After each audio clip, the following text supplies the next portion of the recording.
Jurgen, good to see you ahead of a new season, albeit quite quick from the last one. I've got to ask you about the big story this week. Lionel Messi. Now, he wants to leave Barcelona. He wants to win another Champions League.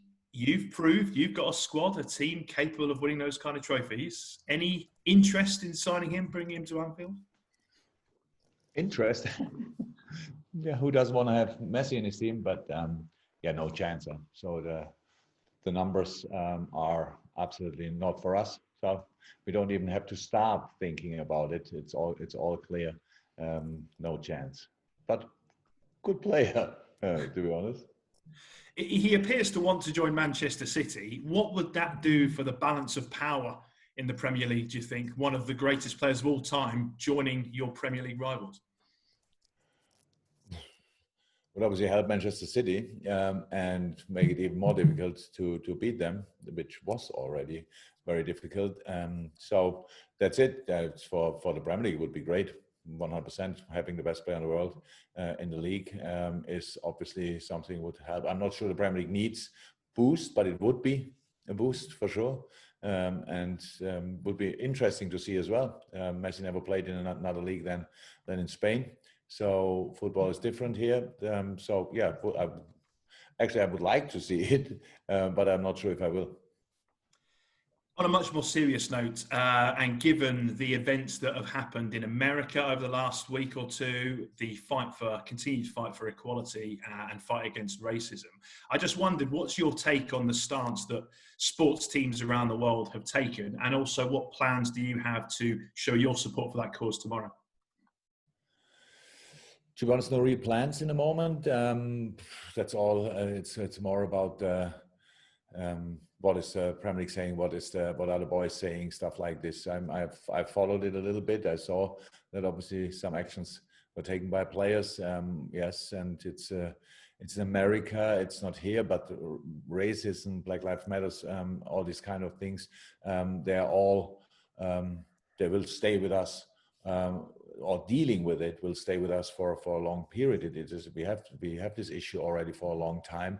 So, and as long as people don't really get it and understand it, and really that we have to mention equality and stuff like this, it's for me it's really difficult as a human being to understand. But as I realize that we have to, and but it's easy for me to say that we are all equal because we are. Well, easy, it's a fact. And that some people see that in a different way. I never understood in my whole life, and I'm 53 years old, I'll never get it, I will never get it. So whatever actions they take there, they will have their reasons for it.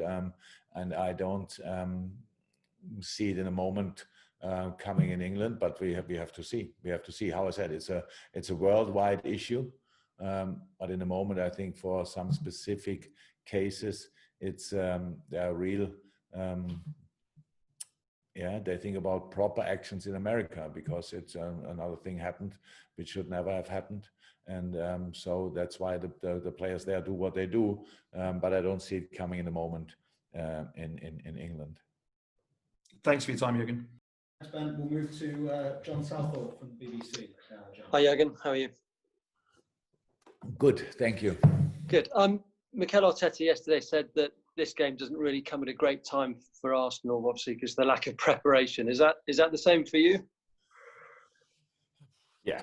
Would I want to play a proper game after 2 weeks preparation? No. But we know it for a while already. So it took a while until we had any schedule, but now, since we know it, we accepted it 100%. So we had now 2 weeks training. Until then, worked really hard, which everybody who wanted to see it could see in the Salzburg game, because the boys had obviously some heavy legs. And so we try to make sure that they are not that heavy anymore. But it's for us like it is for Arsenal. So we prepare for a whole season. One of the most intense probably we ever experienced in our lives, because of the amount of games, the time we have for that, and all these kind of things. So not perfect, but it's as perfect as it can be, and we will try everything to win the game. That's how it is. So how do you approach? Arsenal will do probably the same. I'm sure they will. So how do you approach it? Is it just another friendly on the way to the beginning of the season, or is it a bit more than that? Actually, we don't have friendlies really. I know we have testing games or whatever, training games, this kind of stuff, and it's neither nor. It's a competition, and you never have the perfect. It's really rare that you have the perfect time to prepare for a specific game. If you would ask me how long do we want to have time for a preseason, I would say give me six weeks, and it will be with a full squad. That would be great. So we have until the season starts 4 weeks, which will be slightly interrupted by the international duties and all that stuff, and now of course by this game. But how I said, I would be very surprised if this would be the best game we play this season. But we should be ready to fight for a result, because the opponent has a similar situation. So just give it a proper try, give everything you have, and try to win it. That's all what I can say about it. It's not a test game. It's not a friendly. It's a proper game against Arsenal anyway. So we will try whatever we can. I know you've spoken this week about transfers, bringing players in, how difficult it's going to be. So can we expect any players coming in, or have you got anything in the pipeline? Anything you want to tell us? Yeah, we brought already players in, so yeah, any more? Yeah, Costas, we brought in but they're coming closer and closer. The kids coming closer, so that's looked really well in the preseason. So I don't know what will happen, to be honest. But there's a long time to go until the 6th of October, and so it will be interesting to see what other teams are doing. But we are more or less in our situation, and we will deal with our situation like we always did. I think the philosophy of this club is pretty clear. We always did that.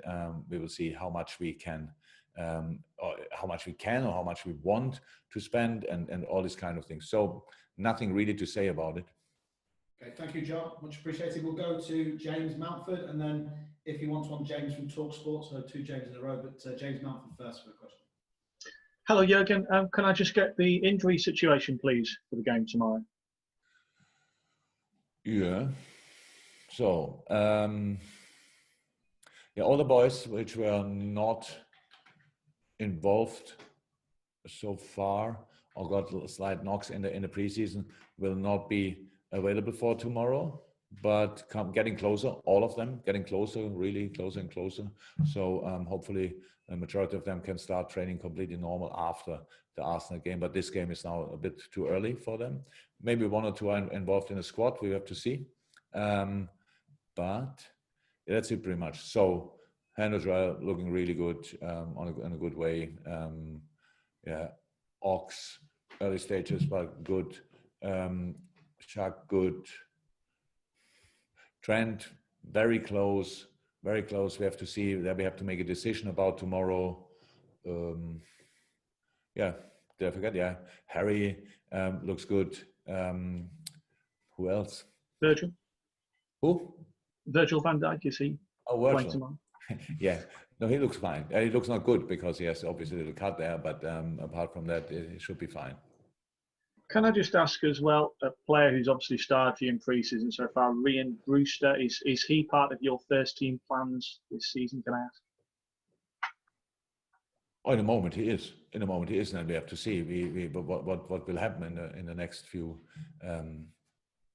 weeks or so. That's we wanna use Rhian, but want to help Rhian as well. So that's why we have to make decisions, but not now. Obviously, he looks really promising. I know goals are the most important thing in the football world. So he can score goals. That's good, and all the rest we will see. He's still a young boy, and especially on his position on number 9 up front, experience helps a lot. We have to see how we can give him the experience. Is it here? Is it somewhere else? It's just, I only mention it because it's not decided yet. Why should we? It's absolutely no reason for it to rush anything in that thing. He's our boy, and so now in the moment he's here, and he will be involved tomorrow in the squad for sure, and that's it. Okay, just before we go to James from TalkSport, Andy, I know you're on for PA. If you have a question to ask, let me know, please. If not, we'll go to Neil Jones. But next is James from TalkSport. Jurgen, can I ask you about Gini Wijnaldum? We know he's entering the final year of his contract. Would you like the club to try and extend that? I don't think any midfielder played more minutes in the Premier League than Gini last season. Look, that's an open contract situation, obviously. Otherwise, you would know probably, and that means we don't talk about that. That's all. I never did since I do press conference. So why should I change it now? So that's all between us and the player and all these kind of things. It's all good in the moment. So all fine. She looked very good in the preseason. Played obviously a couple of good seasons for us. So that's all I can say about that. Okay, I only have 2 more hands up for the open part of the press conference. Neil Jones, followed by James Pearce. We'll go to Neil first, and then we'll go to James Pearce. Hi, Jurgen. You okay? With regards to the season, obviously it's a shorter season. It's a shorter pre-season, and the fixtures come very quickly, one after the other. Does that mean that you need a bigger squad than maybe you would normally need for a normal season? Do you need more players around that you can use? So we will see. We've never been in a situation like that. If you get injuries, too many injuries during a season, you are never prepared for that. You can usually not do that or sort that problem beforehand with the biggest squad ever. So yes, numbers in the squad make sense. We have a big squad in the moment, a lot of young boys involved, but they're all promising and look all good and these kind of things. So the number of the size of the squad is absolutely okay in the moment. It's not probably have injured players and can take a bigger squad tomorrow to London, but still some players will not be involved. So that shows you that we have the numbers okay. Probably you talk about the quality and stuff like this. It's again nothing really to talk about. I'm happy with what we have, but we look constantly for improvements. The only difference is we look for improvements as well internally. How can we improve the players, and how can we make them more ready for the specific occasions? And that's what we do. But is the biggest squad ever the solution for the next season? I don't know. We will see how it is. But it's nothing really to say. It will be intense, but nobody's moaning in the moment. We are all happy that we can play it all. So it's just 2 weeks preseason and then playing such an important game tomorrow. It's not idle, but nobody would moan because we are happy we can play these games. And then 2 weeks after that, we start the season. And from these 2 weeks, 10 days, I think roundabout, a lot of international players are away. It's a perfect no, but nobody moans because we take it. We're just happy that we can play again. And that's how we have to approach the whole season. There's the time is still uncertain for all of us, not only in football, but in football as well. The situation is not sorted where we are all living in, and so we should not deal with it like it is sorted. We have to show responsibility for a lot of people in the world, in the countries, and in the club, and especially here. And so that's what we try to consider. And so we don't live in dreamland in the moment where we say, "Come on, let's bring him in, let's bring him in, let's bring him in," and then we realize later on, we have some other problems. So we deal with our situation, which is a good one, but we deal with the situation already for a while, and we try to, or think we should do that for a bit longer. And because how is that? It's still uncertain out there, and we should not forget that. Okay. Final question in the open, which goes to James Pearce, and then we'll go to the embargo section for a few questions. James. Hi, Jurgen. You okay? Jurgen, some managers who have won the Community Shield in recent years have mentioned it when they've talked about winning doubles and trebles and quadruples, classing it as a major trophy. For you, is this a proper trophy up for grabs, or is it simply all about building up minutes in players ahead of the Premier League kicking off? That's what we did in training now, but in the game we just have to deliver. So that's how it is. It's all about fighting. It's all about really fighting hard. It's digging deep and all this kind of stuff. That's how it is. And it's how I said, it's not perfect, but it's the best moment we can get. So we should really give it a proper try. What other people make of it is never important. I remember last year we really, everybody told me team, club, World Cup is nothing I should even consider going, stuff like this. I can tell you when we won it, it felt exceptional, really. And then it was not 1 second, I didn't think a second, what do other people think about it? So it felt exceptional for us, it felt exceptional for our supporters.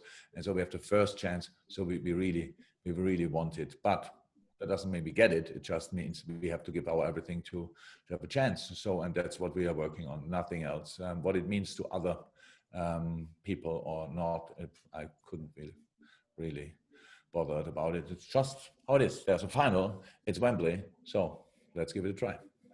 Thank you.